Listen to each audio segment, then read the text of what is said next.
Welcome to Grave Reload. I'm Anthony, and Microsoft is another step closer to closing this Activision Blizzard deal for about $70 billion here. And I saw this news yesterday right after I posted, so I figured I'd come up with it today. And you'll see here, let's go up to the top, is that the first news is that Microsoft beat the preliminary injunction to block the deal. So the judge, it was a 50-some page, what is it, 53-page document. The judge said that the deal is actually pro-consumer in terms of access to Call of Duty and other Activision Blizzard content.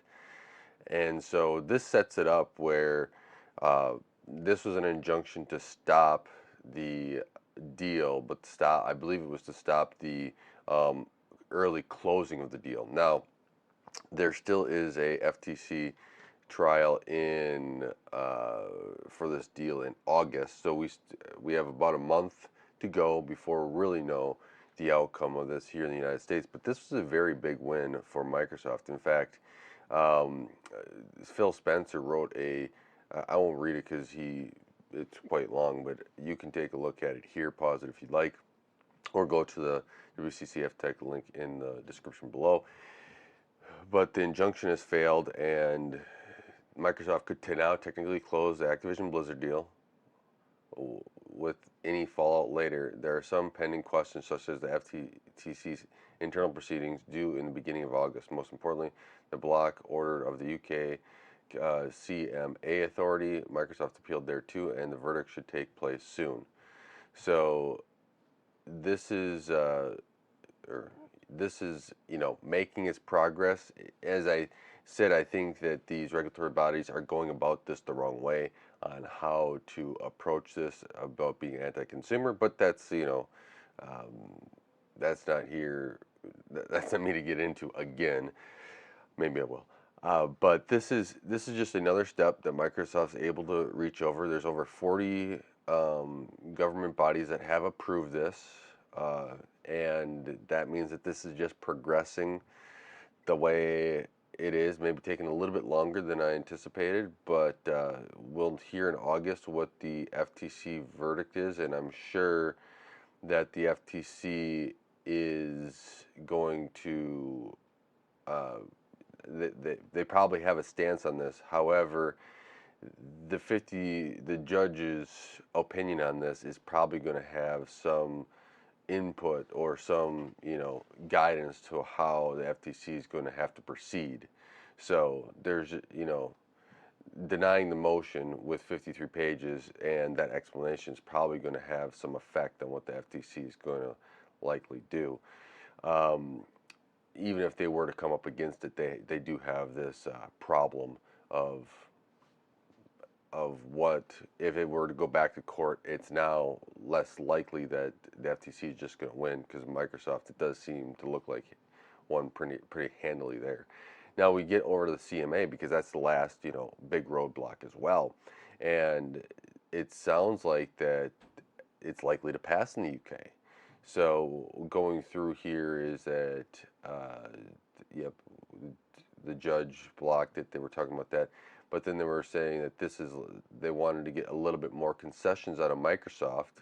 I can't believe they're admitting this in public, but yes, we all know you wanted more concessions. Now you're just coming out and straightening it and hoping it goes through because you're the last one out there that hasn't approved it. Just say we need more concessions in order to approve it, instead of saying we deny this and now let's go to court and it's just causing everybody issues. You could have just said that, but whatever. Sometimes you just don't understand these government bodies that don't pick the right argument to begin with. Let's put it that way. Cloud gaming. I can't believe they cloud game. So now what Microsoft is looking at is maybe carving out Xbox Game Pass for like a UK version only. Okay, that's fine. I mean, I think that could be disappointing to UK gamers that are on Game Pass, right? And they don't have the access to the same games that maybe somebody in other parts of the world do. And that is disappointing, that you're going to have multiple game libraries all over the place. But if that's what the regulatory bodies are going to try to do to Microsoft, I guess they're going to work around it. and it doesn't seem like there's much to actually stopping this deal anymore. Which, I said it was going to take a while. I hope that it had been blocked, but I don't, because I don't think this is going to be good for competition overall. I just don't. I think that, we looked at what Microsoft has done in past histories with their gaming library. In fact, they just came out and said that, Halo and all these big IP libraries that they have may not be releasing on time with the next Xbox. They have a big, we have a big library, so it may take time. I think that's a disappointing thing. I think that you could, from a, that is using a monopolistic standpoint and being anti-consumer at this point, is slow walking your IP. You're not slow walking it to say I'm bringing out a better game. You're slow walking it because you have all the content to be able to release it out with first party studios to make your console release good. I think that's a little bit better argument. I said I wasn't going to get into it, but I guess I am. So this going through is Microsoft may agree to a small divestiture with CMA while FTC still wants to fight. So the FTC did come up with a response saying that they do want to fight.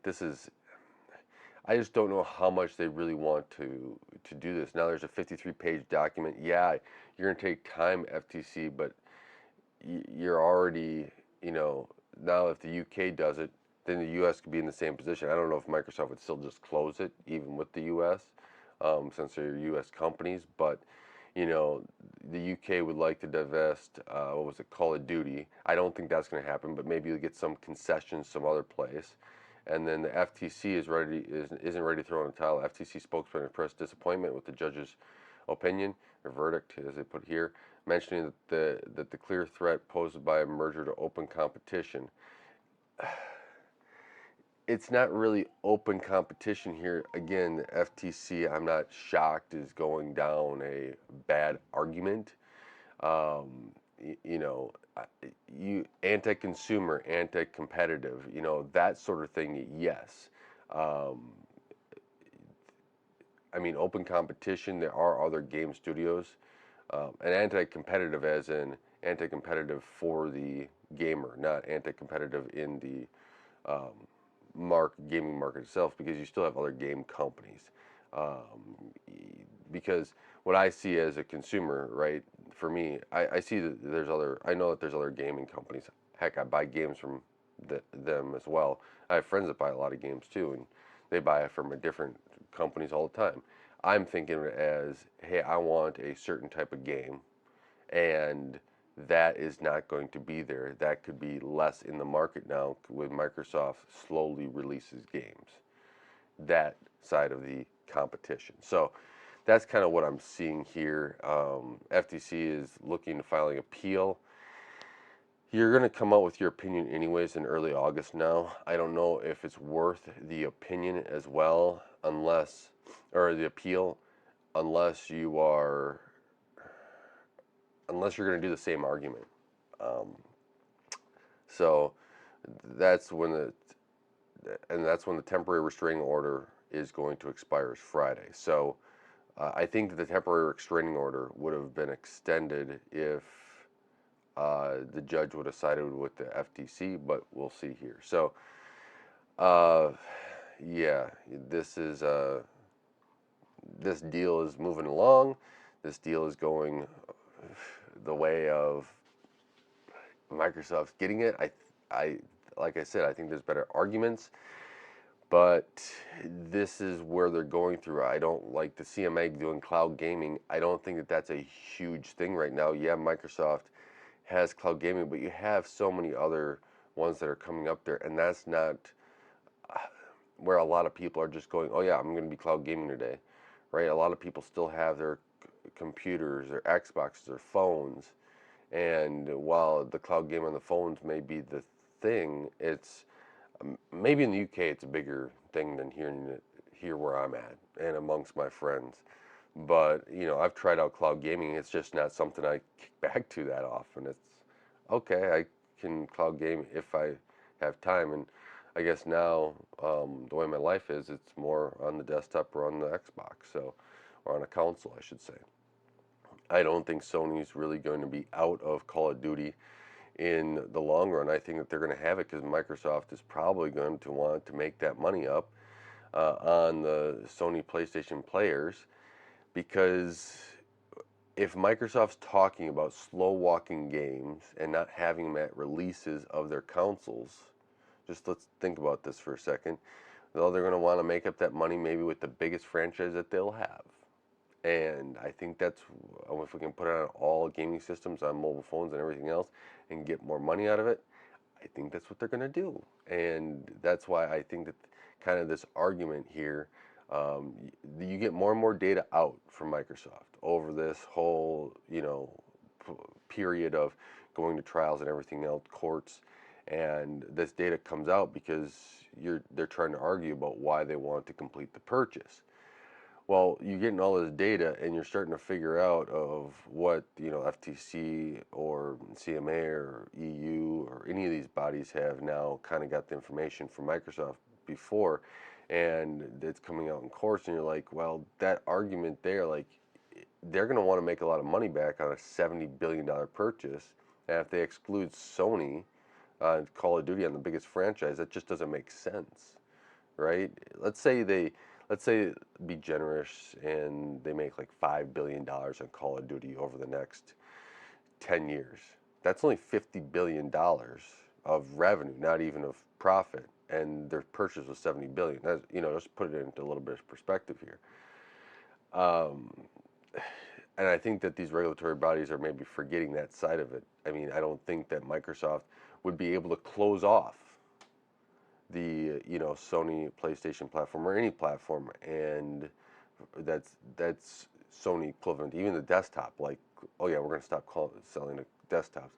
I don't think that them closing it off helps improve reaping the benefits of that purchase. That's just my opinion. So with that, I do want to know what your thoughts are. Again, this is just another thing. Like I said, I wish it wouldn't go through. I wish that we had more gaming studios, more competition in the side of getting gamers games that they like. I don't think that this is going to do that, but as we'll see, I don't think that they're arguing that in the open competition part. I don't think that they're arguing the anti-consumer stuff besides the cloud gaming side. I don't think they're looking at Microsoft's practices or anything else. I think they're just going off of these little arguments, and it's disappointing. So I have a feeling that over time that this is just going to be completed, and that's just the way it is. So we'll have to see and hope that Microsoft does the right thing later on, but I'll still hold out hope that maybe it won't. But let me know in the comments below, and let me know if what other thoughts you have on this deal as well. And until next time, make sure you do all the YouTube stuff, like, subscribe, hit the bell icon. Thank you so much for supporting the channel, sharing the videos. It really does help out the channel and helps this channel grow, and I do very much appreciate it. And until next time, God bless.